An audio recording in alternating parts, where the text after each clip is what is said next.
একদিন সুলাইমান আলাইহিস সালাম তার রাজদরবারে সমস্ত জ্ঞানীগুণী মানুষকে নিয়ে একটি জরুরি মিটিং আয়োজন করলেন। পাশে ছিল তার দেহরক্ষী একটি জিন, আর ছিল তার মন্ত্রী পরিষদ। হঠাৎ করে সুলাইমান আলাইহিস সালাম ঘোষণা করলেন যে তিনি বিবাহ করতে চান। পাত্রী দেখতে বললেন।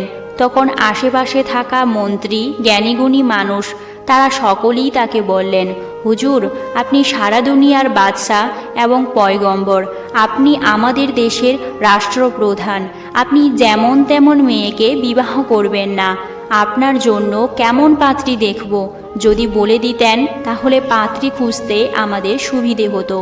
সুলাইমান আলাইহিস সালাম বললেন, আমি যে মেয়েকে বিবাহ করব তার 4টি গুণ থাকতে হবে। প্রথমত, মেয়েটি হবে পর্দানশীল এবং দিনদার। দ্বিতীয়ত, মেয়েটি হবে আমানতদার। তৃতীয়ত, মেয়েটি ভালো বংশের হতে হবে। এবং চতুর্থ হল, মেয়েটি সুন্দরী হতে হবে। পরের দিন থেকে সুলাইমান আলাইহিস সালামের রাজকর্মচারীরা গ্রাম পেরিয়ে সারা বিশ্বে এই কথা ঘোষণা করতে লাগল, সুলাইমান বাদশাহ বিবাহ করতে চাই, এবং এই 4টি গুণ যে মেয়ের ভিতরে থাকবে সেই মেয়েকে বিবাহ করবে। পরের দিন একজন গরিব জেলে মাছ বিক্রি করে বাড়ি ফেরার পথে দেখল সুলাইমান বাদশার সৈন্যরা রাস্তা দিয়ে যাচ্ছে এবং সেখানে গ্রামের লোক ভিড় করে দাঁড়িয়ে আছে। এইটা দেখে জেলেরাও সেখানে দাঁড়িয়ে পড়ল। হঠাৎ করে সুলাইমান বাদশার সৈন্যরা এভাবে আসছে কেন? তখন একদল লোক তাকে বলল, সুলাইমান বাদশাহ বিবাহ করতে চায় এবং যে মেয়েকে বিবাহ করবে তার জন্য 4টি গুণ থাকতে হবে। মেয়েটি পর্দানশীল এবং দিনদার হতে হবে, মেয়েটি আমানতদার হতে হবে, মেয়েটি ভালো বংশের হতে হবে, মেয়েটি সুন্দরী হতে হবে। এই কথা শুনে জেলে বাড়ির পথে রওনা দিল। কিছু দূর গিয়ে জেলে মনে মনে দোয়া করে বললেন, হে আল্লাহ, আমি বাড়ি, আমার একটা মেয়ে রয়েছে, সেও বিবাহের উপযুক্ত। মেয়েটি আমানতদার, দিনদার এবং সুন্দরী। জীবনে কখনো কোনো পুরুষকে দেখেনি, পৃথিবীর কোনো পুরুষ তাকে দেখেনি, পৃথিবীর কোনো পুরুষ তাকে দেখা তো দূরের কথা, তার ছায়া পর্যন্ত দেখেনি। সারাদিন রোজা রাখে, রাতের বেলা আল্লাহর ইবাদত করে। আমি যদি আমার মেয়েকে সুলাইমান বাদশার সাথে বিবাহ দিতে পারতাম তাহলে জীবন ধন্য হয়ে যেত। কাল কেয়ামতের দিনে সুলাইমান আলাইহিস সালামের হাত ধরে জান্নাতে যেতে পারতাম। হে আল্লাহ, তুমি দয়ার সাগর, তুমি রাহমানুর রাহিম, তুমি কবুল করে নিও। এই দোয়া করার পর অশ্রু ভরা চোখ নিয়ে বাড়িতে গিয়ে তার স্ত্রীকে ডেকে বলল, স্ত্রী, তুমি কি কোনো কথা শুনেছ? তখন স্ত্রী বলল, কি এমন কথা? আমি তো কিছুই শুনিনি। আর আপনার চোখে এমন জল কেন? আপনার কি হয়েছে? তখন জেলে বলল, আমাদের দেশের বাদশাহ পয়গম্বর সুলাইমান আলাইহিস সালাম বিবাহ করতে চাই। তিনি যে মেয়েকে বিবাহ করবে তার ভিতরে 4টি গুণ থাকতে হবে। যে 4টি গুণের কথা বলেছে তার মধ্যে আমার মেয়ের 3টি গুণ আছে। মেয়েটি হতে হবে পর্দানশীল, দিনদার, মেয়েটি হতে হবে আমানতদার, মেয়েটিকে সুন্দরী হতে হবে এবং ভালো বংশের হতে হবে। আমাদের মেয়েটিকে যদি পয়গম্বরের সাথে বিবাহ দিতে পারতাম তাহলে জীবন ধন্য হয়ে যেত। তখন স্ত্রী বলল, আপনি এসব কি বলতেছেন? এমন কথা আর বলবেন না। আমরা হলাম জেলের বংশ, ঘর নাই, বাড়ি নাই, 3 বেলা খাবার নাই। পয়গম্বর সুলাইমান হলেন বাদশাহ। সুলাইমান বাদশার রাজপ্রসাদে কোনো কিছুর অভাব নেই, তিনি অনেক ধনী। আমরা হলাম গরিব মানুষ। এটা কিভাবে সম্ভব? এমন কথা আর বলবেন না। সুলাইমান বাদশার সৈন্যরা জানতে পারলে বিপদ হতে পারে। আমাদের পক্ষে এমন স্বপ্ন না দেখাই ভালো। এবার জেলে মনের মধ্যে ব্যথা নিয়ে মাছ ধরার উদ্দেশ্যে রওনা হলেন। এদিকে মেয়েটি ঘর থেকে বার হয়ে বলল, আব্বাজান, কোথায় যাচ্ছেন? কোনোদিন তো এমন করে চলে যান না। এই প্রশ্নের উত্তর দিল না। কিছুক্ষণ পর মা মেয়ে যখন একসাথে বসেছিল তখন মা বলল, শুনেছি সুলাইমান বাদশাহ বিবাহ করবে। সে যে মেয়েকে বিবাহ করবে তার 4টি গুণ থাকতে হবে, আর সবগুলি গুণ তোমার মধ্যে রয়েছে। শুধু গরিব ও জেলে হবার কারণে বিবাহ দিতে পারলাম না। তখন মেয়েটি বলল, আম্মাজান, আমার চরিত্রবান, আমানতদার, দিনদার ও আল্লাহওয়ালার সুলাইমান পয়গম্বরের সাথে বিবাহ হয়, তাহলে আমরা নারী জীবন ধন্য হয়ে যাবে। অতঃপর মা তাকে জোরে চোর মারল এবং বলল, খবরদার, এমন কথা মুখে বলবি না। বাদশাহ সুলাইমান যদি জানতে পারে তাহলে আর আস্ত রাখবে না। এমন স্বপ্ন আমাদের পক্ষে কখনোই দেখা সম্ভব নয়। তিনি কোথায় আর আমরা কোথায়? তিনি হলেন বাদশাহ আর আমরা হলাম জেলে। মেয়ে তখন কাঁদতে কাঁদতে ঘরের ভিতরে নামাজে বসে দোয়া করতে লাগলো, হে আল্লাহ, তুমি দয়াবান। যে সুলাইমানকে তুমি বাদশাহ বানিয়েছ, সেই আমাকে তুমি জেলের ঘরে জন্ম দিয়েছ। যে সুলাইমান বাদশাহকে তুমি ধনী বানিয়েছ, সেই আমাকে তুমি গরিব বানিয়েছ। আল্লাহ, তুমি সবই পারো। হে আল্লাহ, পয়গম্বরের সাথে স্ত্রী হিসেবে আমাকে কবুল করে নিও। ওগো আল্লাহ, সুলাইমান পয়গম্বরের সাথে আমার বিবাহ না হওয়া পর্যন্ত মৃত্যু দিও না। ওগো আল্লাহ, আমি ছোট থেকে এই পর্যন্ত শুধু তোমার ইবাদত করেছি, তোমার কাছেই চেয়েছি। সুলাইমান বাদশার সাথে আমার বিবাহ হলে নারী জীবন সার্থক হয়ে যাবে। কাল কেয়ামতের দিনে সুলাইমান নবীর স্ত্রী হিসেবে পরিচয় পাব। আমার এই দোয়াকে তুমি ফিরিয়ে দিও না। দোয়া করার পর চিঠি লিখে বিবাহের প্রস্তাব পাঠিয়ে দিল। এদিকে একটি শয়তান জিন বহুদিন ধরে অপেক্ষায় আছে কিভাবে সুলাইমান আলাইহিস সালামের হাতে মোজেজার আংটি পাওয়া যাবে। কেননা এই মোজেজা আংটির কারণে সমগ্র মানুষ, জিন, পশু পাখি, এমনকি বাতাসেও তার গোলাম হয়ে থাকত।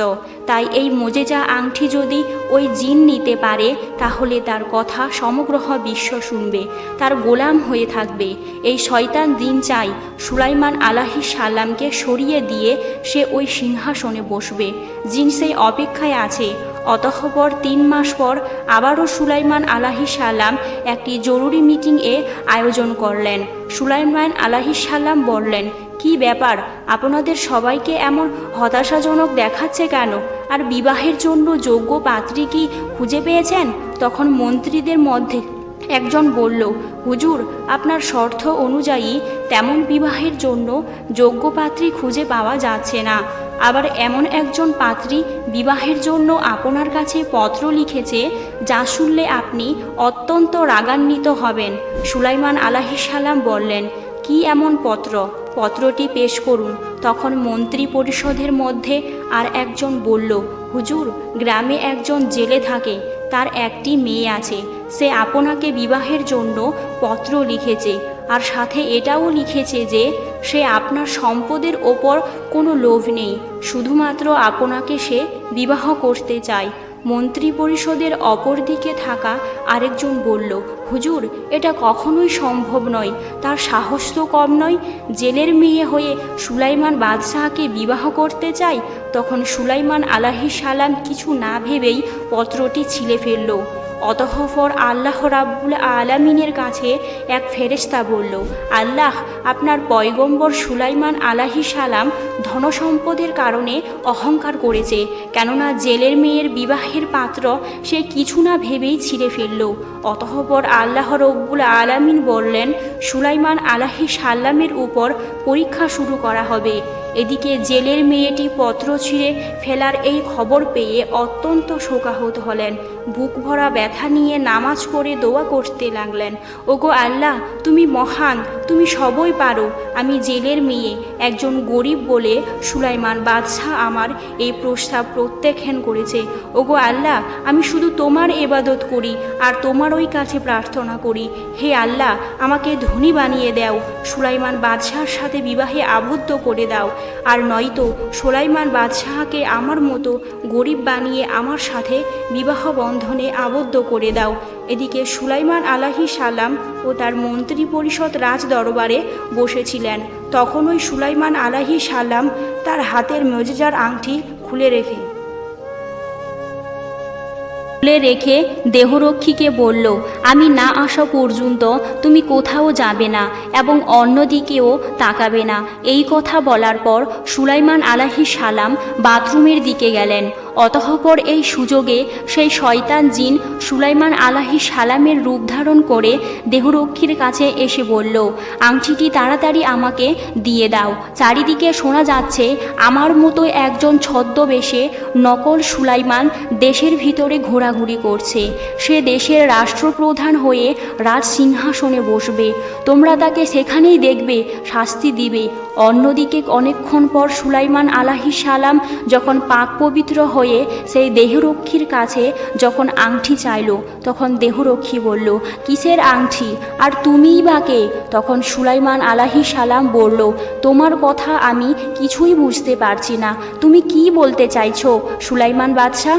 তখন দেহরক্ষী বলল, ও বুঝতে পেরেছি, আপনি তাহলে সেই ছদ্মবেশে আমাদের সুলাইমান বাদশাহ হতে যাচ্ছেন। তখন সুলাইমান আলাইহিস সালাম বলল, কে ছদ্মবেশে সুলাইমান বাদশাহ হতে যাচ্ছে? দেহরক্ষী বলল, তুমি সামনে গিয়ে দেখো, রাজ দরবারের ভিতরে গেলেই দেখতে পাবে।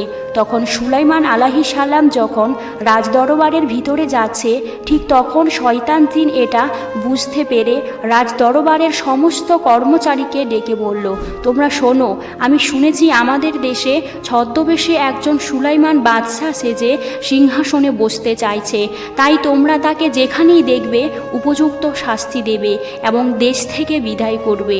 এই বক্তব্য শেষ হতে না হতেই আসলো সুলাইমান আলাইহিস সালাম। যেমনি রাজ দরবারের ভিতরে ঢুকলো, তখনই রাজ দরবারের সমস্ত কর্মচারী তাকে উপযুক্ত শাস্তি দিল এবং মেরে রক্তাক্ত করে নদীর কিনারায় ফেলে আসলো। তারা জানতো না যে সিংহাসনে বসেছিল শয়তান জিন, আর ইনিই ছিল আসল সুলাইমান আলাইহিস সালাম। এই জন্যই তারা এই বিষয়টি আর বুঝতে চাইল না।